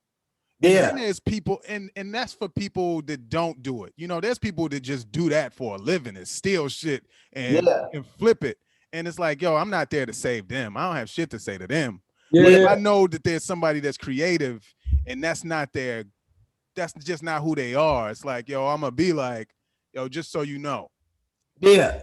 And it was the joke about I had the joke when it was something like I don't remember the joke. I remember the punchline. I don't remember the build up to it, so it's gonna sound stupid. But Patrice, say it. So then fish sticks. Like, wait, what, nigga? So then I told the bitch, tofu and mayonnaise. The joke was a white person said something racist to me, but they said it so friendly. I didn't even get mad. Mm. I was in the store the other day. This white couple walked past me. As they walked past me, the husband looked at me, then looked at his wife and said, "Babe, he just reminded me, we need some charcoal." I remember that. Yeah. Yeah. And then it's kind of like some other tags with it. It seemed like it make more sense for it to be a joke than George Lopez's joke. How does that, if you really do the math right here? And I never seen George Lopez tell. I don't know how close it was. I just remember Mike called me and said, "Yo, he doing something similar." So I was just like, "Oh, all right." So then I was like, "Okay," but that was an early on thing of not leaning on certain jokes because early on you hold on to every joke you got. Yeah, absolutely. You need them all. I need all of these, right? So then Patrice is doing the thing, right? This is very early on, right? And I did the thing about I was like going into depth, and I'm like, yo, every movie about the Holocaust, Hitler's gonna be the bad guy. Mm. Every movie about 9/11, Osama bin Laden's gonna be the bad guy. Movies about slavery, the bad guy is white people. Right. One white dude to blame for all this, so we could point at him and say, "Yo, it was him." We can move on. It was Colonel Sanders. That was the joke. Yeah, I was like Colonel Sanders, but then I seen Patrice. He didn't even go that deep into it, and I don't know if he ever told it on stage. I only seen him say it on a Tough Crowd couch, but that was enough because it's like. Yeah, and that happened. That happened twice. Now, y'all all know AC, right? AC had this theory, and I didn't see this until last year. No, 2019. Okay. AC's like, yo, if you want to talk about reparations, Black people should not have to pay federal income tax. Chris Rock. I never seen Chris Rock talk about it. What did Chris Rock say about it? Keep going. I'm just guessing because I thought that's where you were going with it because I feel like I heard that. And see, here's the fucked up part. Maybe I heard you say it, but I just heard this. So we just know it's Chris Rock level quality. Like Black people should not have to pay federal income tax. Right? And he's like, bro, if you want to talk about reparations, that's one way right there. You're not giving up. You're not. So if you talk about the deficit and all that shit, you're not giving us nothing. You're just not taking that from us. Yeah. Right. Patrice did that joke. Yes. Yeah. I didn't see it. I was listening to Patrice. I was at the gym listening to Patrice. I think it was the Mr. P album. There we go. And he goes into that. He was talking about like Mr. Ice Cream Man. Oh no. Okay, go. No, Mr. P is like that's the album ever. Keep going. The soda. No, that's Mr. Pibb and Master P. Keep going. He was talking about federal income tax. And he was like Black. He was like, if you think about it, Black people had to go through slavery. He goes into slavery. Then he was like, federal income tax. That's slavery. If you talk about that, so nigga, we got double slavery. He talking about, and it's like. It's like, bro, this is the second time. So y'all know that feeling. A part of you be like, damn, I can't use that joke. But another part is like, yo, I'm writing at a level. Right. So you feel weird. It's like, yo, I'm writing on a level. I'm on a path. No, that's like, hey man, look, I get that, and that is fantastic because that's that freaking feeling like, okay, good. What is it? Great minds think alike, you know? And man, look, we talked about this in our last conversation, and we talked about like almost being too creative. That is sometimes like, man, it just ain't even cool. Like, it ain't even funny anymore. Like the dude that went too far, And I found that, yo, man, that's in there somewhere where I'll try so hard to write some shit I know ain't nobody got that it just ends up being some shit about I like old women that do crafts, you know? And then a chick showing up with crafts, you know, and I'm like, oh shit, the birdhouse and that whole shit. Yeah. For that reason, man. And it's like such a fine line from staying within the bounds of, oh, great joke creative to, yo, what is this weird shit? You know? Yeah. Those are tough lines to stay in between, man. I get it. Because you don't want to go so far down the rabbit hole that you lose the audience. Because you could be too creative. Like you could have a joke that's like constructed in a way that it's like your core is gonna fuck with this, but it won't get the best reaction out of the room because sometimes the thing that you need is the lowest common denominator of humor. Man, that'd be hard. And I agree. And damn it. Yeah, man. I remember when I was first doing the Capri Sun joke, comics respected the fuck out of it. Like last time I saw Ali Wong, like that's the joke she brought up. Yeah, you're the Capri Sun guy. I was like, wow, that is a blast from the fucking past. But it was very much me and how ridiculous the understanding was. It was like the joke was a really ridiculous theory and logic about fucking Capri Sun. It was just like, now I never come up with ridiculous theories or logics now. Like everything I say is all factual now. Yeah. You know what I mean? But then it was like this really aggressive take on it, but all these different moving parts and dynamics. It was like, nigga, it was like a 7-8 minute bit in its completion. And having somebody go on that journey with me was always interesting, but it wasn't one of the, it wasn't like, it was a joke that was crafted well and well known, but it wasn't one of the ones that were ripping. It just didn't have the energy. Yeah, man, we kind of had to talk about this.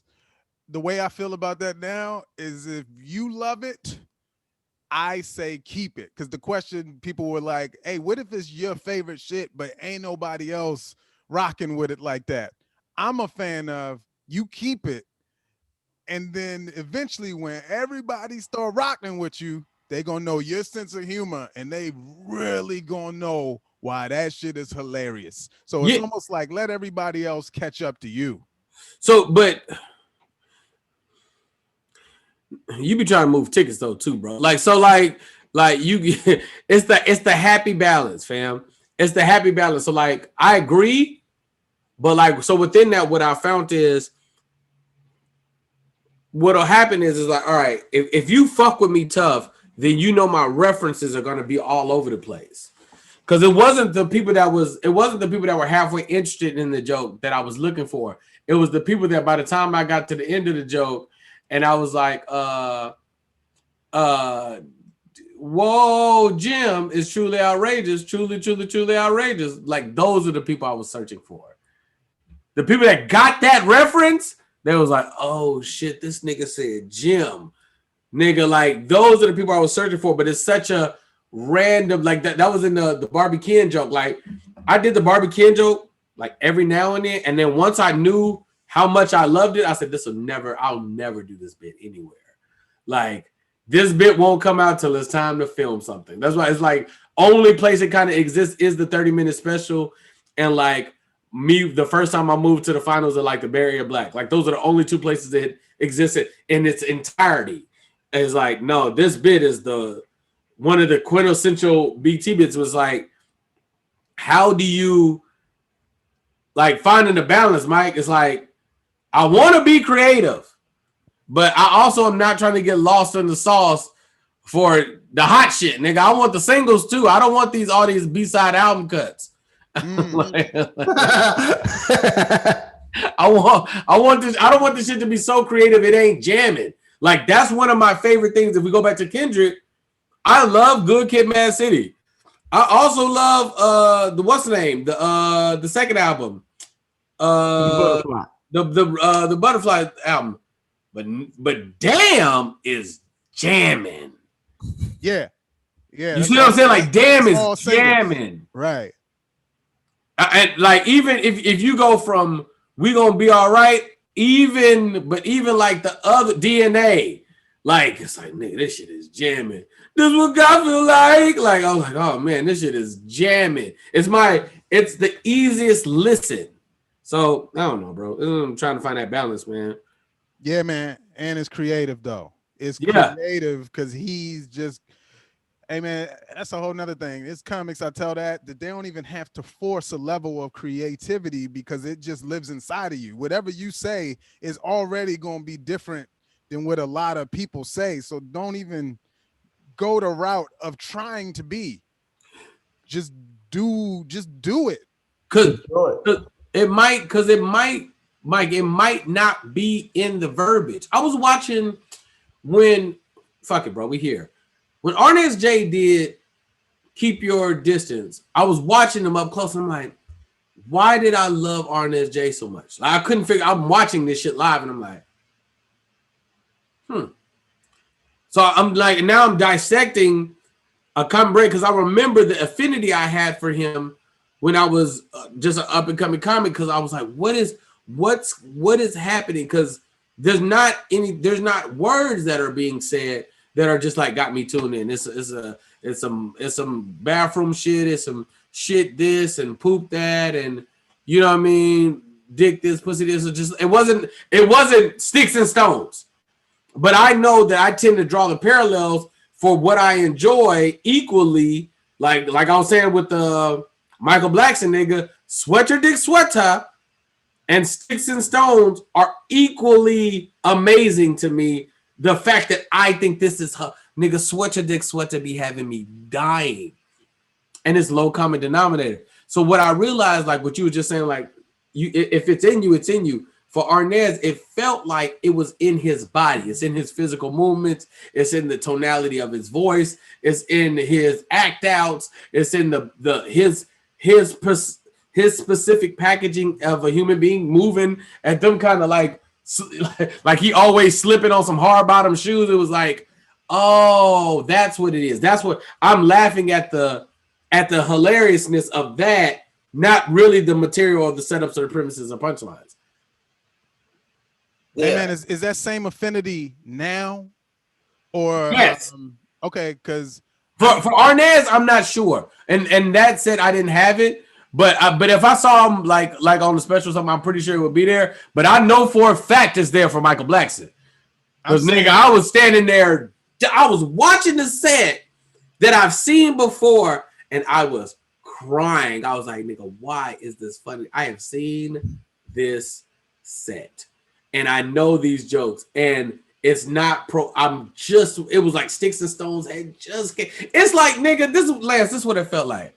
It felt like Sticks and Stones came out, and Michael Blackson was like, man, that shit ain't hot. I'm going to the Laugh Factory tonight to show these niggas what's hot.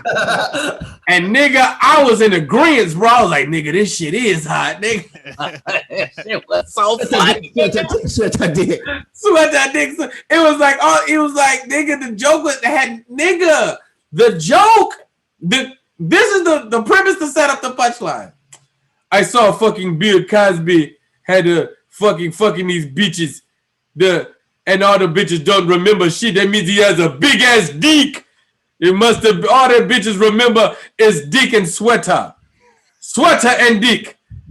More sweater, more dick. Dick, sweater. Sweater and dick. Nigga, that was the joke, nigga. I was dying, bro. I was like, nigga, this is the funniest shit. Sweater, dick, sweater. Dick, sweater, dick. Nigga, like, nigga, why is this funny, bro? Nigga, I was on stage crying. I was up and right by where Sackings. I'm crying. I was like, nigga, why? And everybody was laughing. I was like, nigga, why is this so funny, bro? Sweater, dick, sweater. Dick, sweater. All the beaches remember was sweater and dick. Get off stage and start talking like this, nigga. I was like,